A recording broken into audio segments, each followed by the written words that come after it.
scientist. Suffice it that the blood of 1,000 men and women was spilled within these walls. Limbs twisted and broken, eyes gouged from bloody sockets, flesh burned black.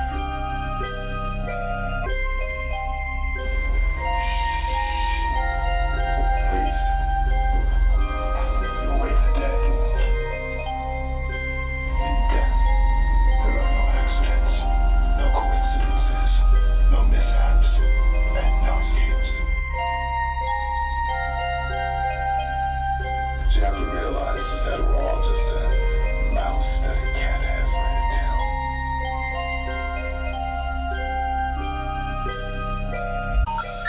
The number you have reached, 911, has been changed to a non-published number.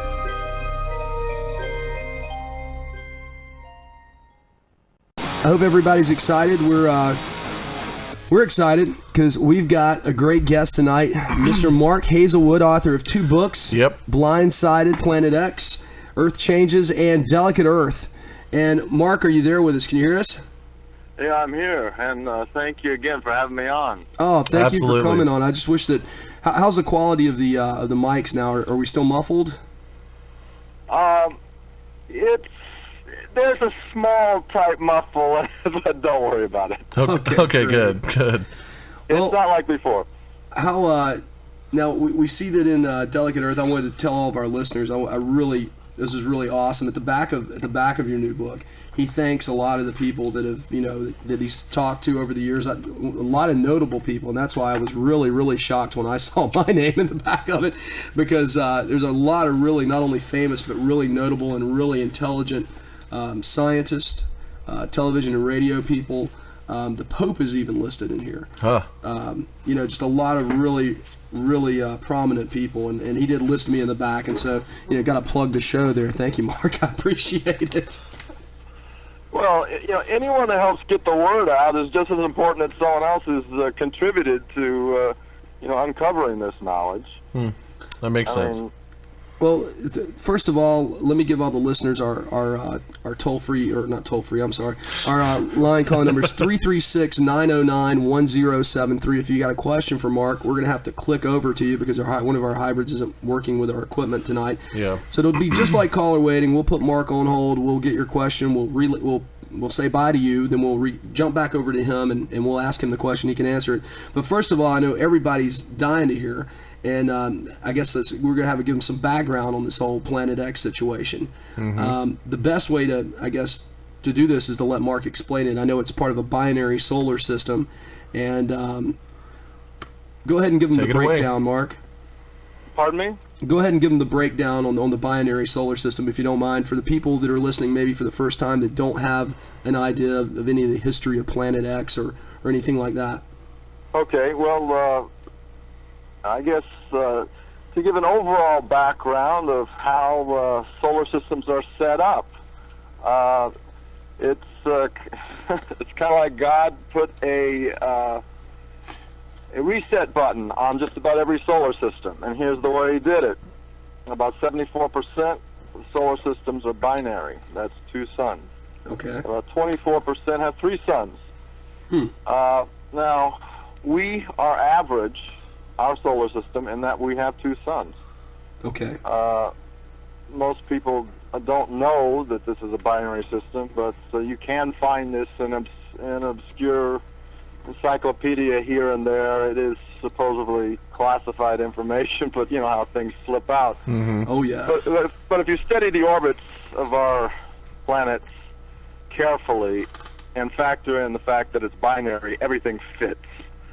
Anyway, the reason I bring that up is not because that our second sun is any threat. It is a little different than most second suns in that it's dark. So that's the reason why we don't see it clearly seen. We know where it is. Does it still generate heat and waves like our yellow sun, or is it? Well, I'm sure it's a lot different since it's dark. I couldn't tell you anything about the makeup of this second sun, to tell you the truth. That's very interesting. But the point I want to get to is the average solar system also has what's known as at least one dwarf in it. Now, a dwarf is simply a name, a label that's given for a cross between a sun and a planet. Now, it has some slow smoldering qualities about it, similar to a sun, but it isn't ignited also. Okay. So it's larger than a planet, regular planet, denser than a regular planet, and it carries with it a lot of other debris and smaller objects and planets with it. So it has its own solar system around it. And the average solar system has this dwarf that orbits back and forth around the suns. So when these dwarves come through the solar systems, they generally disrupt the surfaces of the planets they pass when this happens. So this is where you're getting the crust shifting on the Earth's surface. Right. So, the Earth is not special in that, we have this dwarf that comes through every approximately 3,650 years because it affects the surfaces of all the planets. In fact, just during its approach, it comes up from the southern hemisphere. A lot of its solar system of objects that come prior to it start interacting with the sun and start changing the surfaces of the planets even prior to coming in, and that's why we're having all this so-called global warming. But the same thing's happening on Mars, so obviously it has nothing to do with our dirty little civilization, which is what some people are trying to blame it on. I mean, if it's happening on Mars and different planets, and you can search the ice cores on this planet and realize it happens regularly here, with or without our little dirty civilization. It like I said, clearly that blaming global warming or the uptick in volcanism and earthquake activity has nothing to do with our civilization here. It is a purely natural phenomena. This kind of thing happens on a regular basis in most all solar systems when the dwarf comes through. Now, to the extent of what happens when it passes, nobody knows, and I'm not going to begin to predict, but I can say what has happened in the past. The last 14 passages in my first book, Blindsided, there's obvious ecological evidence for the passage of our dwarf, the last 14 passages. And when I say obvious, more than likely there were some major catastrophic events that happened during the passage itself, if not during the approach, like what is happening now. Now, I know last time we talked about this has been 2002, I think was the last time we talked about when your first book came out.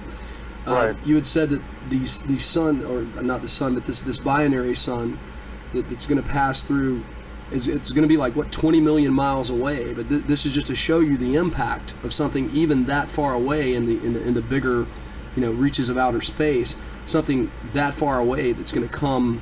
It's not even really that close. When we're thinking distance from you and me, on Earth and everything, it's not even really that close. But that 20 million miles difference, that's going to cause, I guess, a gravitational effect on the Earth that's really going to disrupt it. Well, yeah, it's not our second sun never gets any nearer to us. It's kind of locked in a perfect standoff.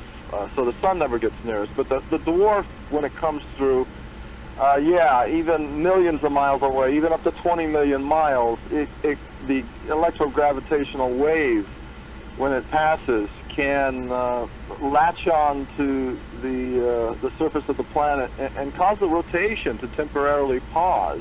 I mean, this has been documented in many ancient texts talking about this. I mean, a lot of modern scientists who don't understand this, when they read it, they write it off like it didn't happen, of course. Oh, yeah. But, if you put it all together and you see, the events in the solar system for how they really happen and in all solar systems, you'll know that, this pausing of the Earth's rotation for a day or so as it passes is something that has happened in the past and could happen in the future.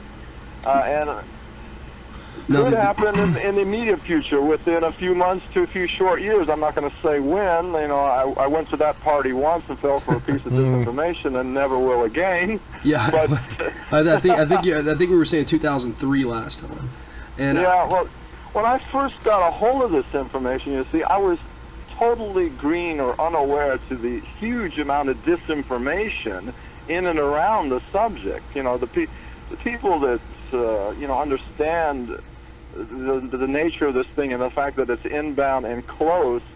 They are also involved in huge business activities throughout the world, and this information, of course, is bad for business. Of course it is. So tell me, how did you get started in this business of finding out about this? I mean, how did you meet the there's a lot of very educated astronomers and scientists that mentioned throughout your book. I mean, how did you meet these? James McKinney had a lot to do with that. Yeah, Mr. McKinney. How did you get started with all this, Mark? Well, I didn't. The majority of these people I did not meet. Now, I work with James McKinney, of course. In fact, I have an interview with him next week. We'll be on the air together. Oh, okay, great. What show? Yeah. That's Night Search. Night Search, okay. Yeah. But the way I got started was, I was a kid in the 60s, and, I was introduced to different Earth change prophecies, These things, they come and go like the wind. But, it's kind of strange, over the years, I kept my finger, on the back burner, burning down there, of these Earth change prophecies, because they all sort of coincided with the same type of scenarios that may come up, in a few short years or so. Let me. I don't mean to change the subject roughly on you, but I know you had a lot of trouble as far as the first book, getting it out and getting it distributed. A lot of the trouble with certain government agencies. Causing it not to be distributed and causing a lot of disinformation. Did you find that you had the same trouble with Delicate Earth? No, I didn't. Well, they're not allowing it in the bookstore, so in that respect, I had the same sort of trouble. But they are not meant. See, the powers that be understand what's in Delicate Earth, I guess. It's very pointed. It's all scientific. There's no prophecy in it whatsoever. It's exactly what they don't want people to know, so they won't mention it. See, Blindsided, they did their best to tear it up and squash it and buy the company that was printing the book here and then stop printing the book when it was their #1 seller. I mean, all kinds of crazy stuff went on, and the list is so long and I don't want to get into it. But this book, they've made the decision that it's too hot to even mention. They've never mentioned that I've come out with a second book. They won't even utter it. Oh well, hey, it's just amazing, the amount of information that not only was in the first book, but in the second book. There's just a whole compilation of letters that you've received, interviews. I mean, it's an enormous database, really, on Planet X. Well, what I did on the second book, I realized that I personally was being attacked for my writing the first book. So I took myself out of the second book. I hardly write anything. I simply paid attention to everyone else's good research over the course since I wrote the first book until I thought I had enough information for the second book, and simply allowed everyone else to say what they've uncovered. For the second book. So, if you're going to attack the second book, you're Can attack you. Yeah, there's a whole lot more people to attack. Right, yeah. So you better check what you're going to say about it before you attack it, because I let everyone else speak, and a long list of people. And if you start attacking it, you're attacking everyone. And you're not going to look good. No, yeah, definitely. So they don't attack it, they don't mention it. Well, like I said, once again, it is an overwhelming thing, and I guess you're taking more of an editor compiler standpoint on that. That's all I did. And but that's a great thing. I mean, it's all the information that you could want about the subject matter, and it's all in one easy to read volume. I mean, it takes some of these really, really hard. That's one thing I do like about the book, is it takes some of these harder concepts that some people may have trouble understanding, and it breaks them down into everyday, user-friendly layman's language. Well, I mean, you need to spread the information and have people make it readily available and understandable, and see what the... And if for people who want, to dig into the science, I point towards McKinney. Okay, go buy his books if you really want to dig in there. Right. No, Is McKinney bite still? into it a lot more deeply than I do. Oh yeah. Well, is McKinney still a professor at a university, or is he now just doing a kind of a solo research? No, he hasn't been a professor in the university for quite some time. He's an okay. independent scientist, which is extremely rare. Most scientists are bought and paid for and told what to say and do, and that's how they get their paycheck, and they know what they have to do in order to continue to get that paycheck. He's a rogue scientist that got trained and and actually taught in the Cornell University, where all the NASA bigwigs get their education. Wow. So he's like a thorn in their side. Yeah, I guess so. Which is just beautiful as far as I'm concerned.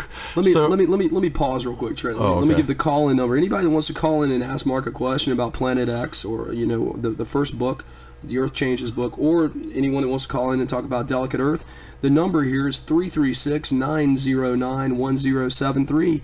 Give us a shout and let Mark know what you want. Go right ahead, Trent. Going back to actually this is sort of related to NASA. I mean, obviously NASA they have to know what's going on. They have to have seen this, and they have to realize the danger that it poses. But as you said before, there's disinformation, and I guess, I don't know if cover up is the word for it, but I mean, obviously NASA knows about it. So in your opinion, I mean, cover up's a good word. Oh well, okay, cover up then. Anything that will, I mean, they're even blatant about it in nowadays. They will announce, look, if anything that is coming that they know about has the potential of a catastrophic nature, the open policy is not to mention it. Huh. I mean, I've heard this on major media. I mean, it's just a casual kind of open policy. So it's not really all that far-fetched that they would cover it up. Yeah. Obviously they're going to cover something up, that cataclysmic. Oh, absolutely. I mean, so what do you think NASA? I mean, do you think NASA has some kind of plans, some kind of contingency plan whenever this thing goes down? And I guess it really relates to governments too. Do you think they have some sort of strategy, seeing as they know? They've been getting ready for this possible event, because I don't know exactly what will come about. I don't think they know either. They simply know what has come about, what is likely to come about. That's all you can talk about. But I mean, there's a dome home community up in Lake Mont, Georgia, and if you talk to the carpenters that built the thing, they'll tell you why it was built. Because the NASA scientists 35 years ago were worried about Planet X coming. Okay, so it's been the knowledge, for as far as NASA goes, it's been around for quite some time. Mm-hmm. I mean, that's just the tip of the iceberg of the leaks, the casual leaks that have come through here and there, all over. I mean, there's some over 100 different underground cities that have been built. And the guy who actually originally brought out this information, as soon as he got the maps of where the cities were, and basically pointed them out, he was killed. I mean, you got to be kidding me. That's no, really oh man, that's how many people? Serious. How many people do you think, if Planet X comes, let's say it comes tomorrow or next year? How many people do you think will survive the initial impact? It's first of all, it's not an impact. The flyby, the passage. Yeah. It's a passage. Yeah, exactly. Okay, now that bad doesn't verb. mean that with all the rogue solar objects that come through prior and with it and afterwards, there can't be one or two that could impact. I mean, the majority of the cratering on Earth and the Moon happens during the time when Planet X comes through. Okay. So if you think about that for a while, there's a good possibility it could be an impact, but not of Planet X. No, but as far as with the Earth crust shifting and maybe possibly new polar caps formed on the Earth, which would be kind of like a new ice age in certain places. Yeah. Right. Well, that's the reason for the so-called ice ages that everyone first learned when they were in grade school. I mean, the ice doesn't suddenly on a Come down regular and- basis yeah. start coming It just down decides to spread or for no coming apparent up reason. from the poles. That's ridiculous. There has to be a reason for that, and it's the passage to these extrasolar objects. And Planet X is not the only solar object out there. There are many extrasolar objects out there that possibly we don't even know about, or even NASA doesn't know about. They could show up next week and do the same thing as Planet X. I mean, you know, we live in the wilds of the solar system, and the only thing they ever talk about in the major media, and even in our great so-called educational universities,